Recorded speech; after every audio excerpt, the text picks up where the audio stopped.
మనం ఇండియన్ పాలిటీకి సంబంధించి రాజ్యాంగం యొక్క పరిణామ క్రమంలో భాగంగా ఇదివరకు తాత్కాలిక గవర్నమెంట్ గురించి చూసినాము. దాని తర్వాత అట్లీ ప్రకటన గురించి చూద్దాం. అట్లీ ప్రకటన, ఇతను క్లెమెంట్ అట్లీ, ఇతని పూర్తి పేరు క్లెమెంట్ అట్లీ. ఇతను బ్రిటన్ యొక్క ప్రధాని.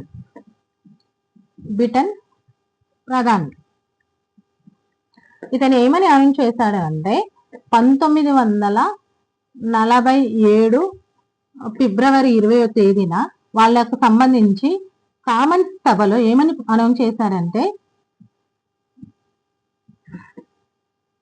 1948 జూన్ 30వ తేదీన భారతదేశం నుండి బ్రిటిష్ ప్రభుత్వం వైదొలుగుతుందని ప్రకటించాడన్నమాట. సో దీనిని మనం అట్లీ ప్రకటన అంటాం. ఏం లేదు, అట్లీ అనే బ్రిటన్ ప్రధాని భారతదేశం నుండి బ్రిటిష్ ప్రభుత్వం వైదొలుగుతుంది అని చెప్పేసి చేసిన ప్రకటననే అట్లీ ప్రకటన. దీనిలో భాగంగా తర్వాత మౌంట్ బాటన్ ప్రణాళిక గురించి తెలుసుకుందాం. ఈ మౌంట్ బాటన్ అనే అతను భారతదేశానికి చివరి గవర్నర్ జనరల్, అంటే 34వ గవర్నర్ జనరల్. అయితే ఆనాడు ఉన్నటువంటి ముస్లిం లీగ్ మరియు ఐఎన్సీల మధ్య ఏర్పడిన అనిశ్చితి కారణంగా భారత్ మరియు పాక్ 2 దేశాలుగా విభజించబడుతుందని చెప్పేసి ఈ మౌంట్ బాటన్ ప్రణాళికలో చెప్పారన్నమాట. అదే విధంగా ఈ పాకిస్తాన్ కు మరియు ఇండియాకు ప్రత్యేక రాజ్యాంగ పరిషత్తులు ఏర్పాటు చేస్తారని చెప్పేసి అన్నారన్నమాట. అలాగే కొన్ని అంటే మనకు సరిహద్దు ప్రాంతాలు ఉంటాయి కదా, ఆ ప్రాంతాలకు సరిహద్దు సంఘాలు ఏర్పాటు చేయాలని చెప్పేసి సూచించిందన్నమాట.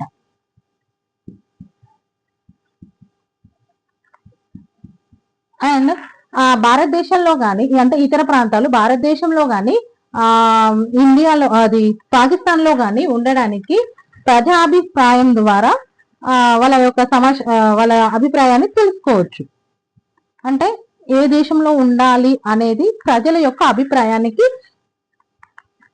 ఎక్కువ ప్రాధాన్యత ఇవ్వడం జరిగింది. నెక్స్ట్ మళ్ళీ ఒకసారి చూద్దాము. అట్లీ ప్రణాళిక ఏం చెప్తుంది అంటే 1947 ఫిబ్రవరి 20వ తారీఖున ఈ ప్రకటన చేశారు. ఏమని చేశారు అంటే 1948 జూన్ 30కి భారతదేశం నుండి బ్రిటిష్ గవర్నమెంట్ పోతుందని చెప్పేసి చెప్పారు. అదే విధంగా మౌంట్ బాటన్ ప్రణాళిక గురించి చెప్పుకుందాం. మౌంట్ బాటన్ అనే అతను భారతదేశం యొక్క చిట్ట గవర్నర్ జనరల్, అంటే 34వ గవర్నర్ జనరల్. ఇతను ఆ కాలంలో ఉన్నటువంటి ముస్లిం లీగ్ మరియు ఐఎన్సీల మధ్య ఏర్పడిన అనిశ్చితి కారణంగా ఇండియా మరియు పాకిస్తాన్ కలిసి ఉండడం అసాధ్యమని ప్రత్యేక దేశాలుగా ఏర్పాటు చేయాలని ఈ కమిటీ చూపించింది. దీనికి గాను ప్రత్యేకంగా ఇండియాకు మరియు పాకిస్తాన్ కు రాజ్యాంగ పరిషత్తు సపరేట్ గా ఏర్పాటు చేయవచ్చు అని చెప్పేసి చూపించింది. అయితే భారత్ కానీ పాకిస్తాన్ కానీ ఉన్నటువంటి మధ్యలో ప్రాంతాలు ఉంటాయి కదా, సరిహద్దు ప్రాంతాలు, ఆ సరిహద్దు ప్రాంతాలకు సరిహద్దు సంఘాలను ఏర్పాటు చేయవచ్చు అని చెప్పింది. అయితే కొన్ని ప్రాంతాలు ఉంటాయి కదా, కొన్ని ప్రాంతాలు భారత్ లో గాని పాకిస్తాన్ లో గాని కలవడానికి ప్రజాభిప్రాయం ద్వారా వాళ్ళ యొక్క అభిప్రాయాన్ని తెలుసుకోవచ్చు అని ఈ మౌంట్ బాటన్ ప్రణాళిక గురించి చెప్పారు. తర్వాత భారత ప్రభుత్వ చట్టము 1947 గురించి తెలుసుకుందాం. తర్వాత భారత ప్రభుత్వ చట్టము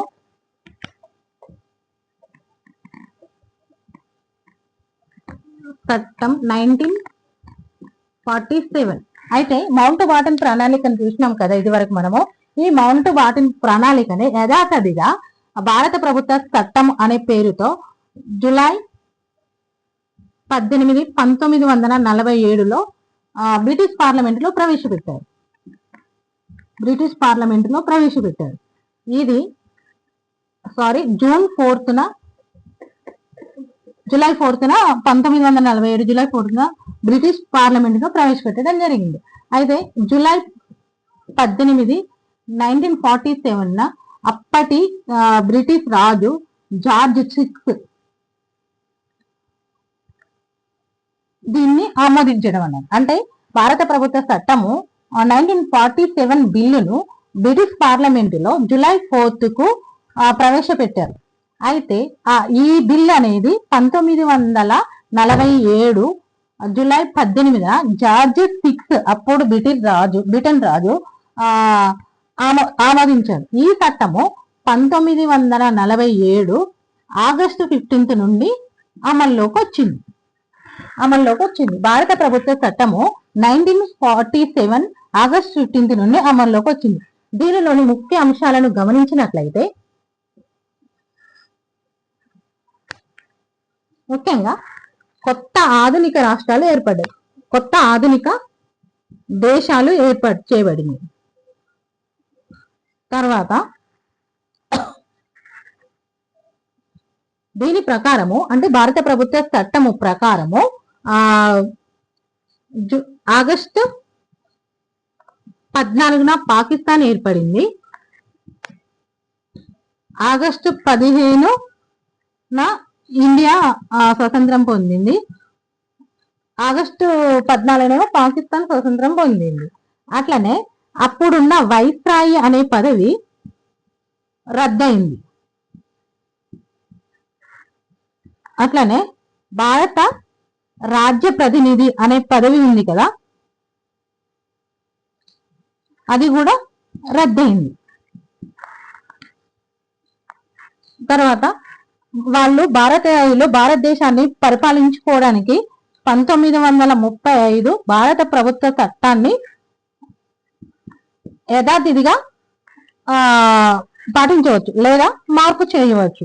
అట్లనే కామన్వెల్త్ ప్రాంతాల నుండి తొలగిపోయే అధికారము వివిధ ప్రాంతాలకు స్వతంత్రంగా ఇవ్వడం జరిగిందన్నమాట. అట్లాగనే సరిహద్దు కమిషన్ ను ఏర్పాటు చేశారు. దీని ద్వారా కమిషన్ ను ఏర్పాటు చేయడం జరిగింది.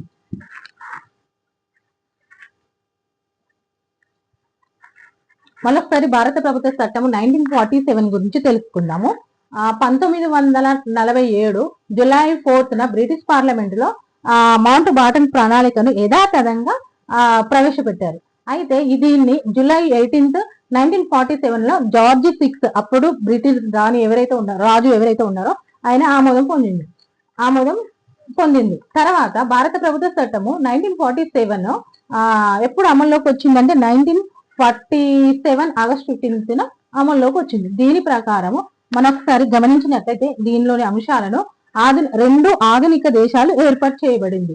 ఆగస్టు 14న పాకిస్తాన్ కు స్వాతంత్రం వచ్చింది. ఆగస్టు 15న ఇండియాకు స్వాతంత్రం వచ్చింది. వైస్రాయి అనే పదవి రద్దయింది. అలాగే భారత రాజ్య ప్రతినిధి అనే పదవి రద్దయింది. ఎవరైతే భారత ప్రభుత్వం ఉందో వాళ్ళు రాజ్యాంగాన్ని యాజిటివ్ గా 1935 భారత ప్రభుత్వ చట్టం ద్వారా చేసుకోవచ్చు, లేకపోతే దీన్ని మార్చుకోవచ్చు. తర్వాత సరిహద్దు కమిషన్ ఏర్పడింది. తర్వాత ముఖ్యమైన అంశం ఏంటి అంటే భారత బ్రిటిష్ రాణికి గాని రాజుకు గాని భారత చక్రవర్తి అనే బిరుదు తొలగించబడింది. తర్వాత నెక్స్ట్ క్లాస్ ను కొనసాగిద్దాం.